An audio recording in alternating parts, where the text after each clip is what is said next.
MotoGP returns to what might just be its best circuit this weekend, Phillip Island, returning to Australia for the first time since 2019. With 5 riders just 40 points off of the lead of the title, it's going right down to the end, and we're bound to get another action-packed race weekend this weekend. So let's take a look forward at what is to come from the 2022 Australian Grand Prix.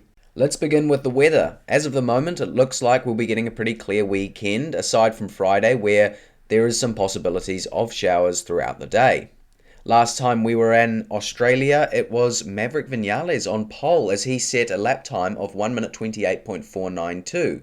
The all-time lap record is still held by Jorge Lorenzo, who holds a 1 minute 27.899 from almost 10 years ago in 2013. So, will yet another lap record be broken this weekend?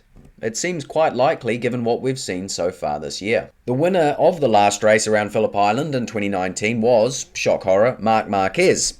Second place was taken by Cal Crutchlow, and third, for a real feel-good podium, was his mate Jack Miller. Miller is definitely one to watch for this weekend. Newlywed, congrats to him, and on a hot run of form with his home support behind him, it's no wonder that so many expect that Jack will be on the podium this weekend. Of course, I'm sure we're all hoping for a home win for Miller, so he can continue his unlikely but not impossible championship chase. Fabio Quartararo has been on the back foot since, well, Austria really, and needs a podium return to hold off Pecco and his Ducati army. So it's good news for Fabio, as Phillip Island this weekend should favour his struggling Yamaha with plenty of corners for him to take advantage of.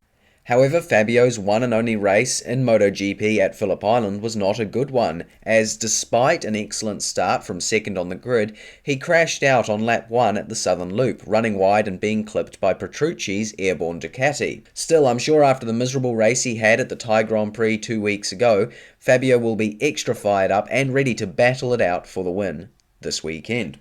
The head of the chasers, Pecco Bagnaia, meanwhile, just needs to make sure he doesn't bin it again, collecting points and not making any dumb Japan-esque mistakes if he finds himself behind Fabio again. The signs do look positive for the Italian. Phillip Island was his rookie season high as he achieved 4th around the historic circuit.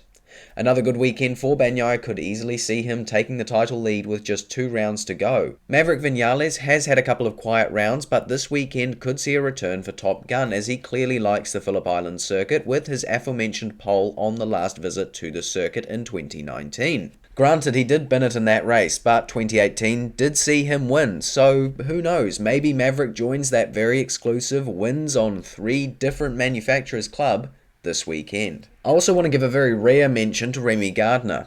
I've got my fingers crossed for the other home hero in what will be his first and possibly, but hopefully not, his last home race in MotoGP.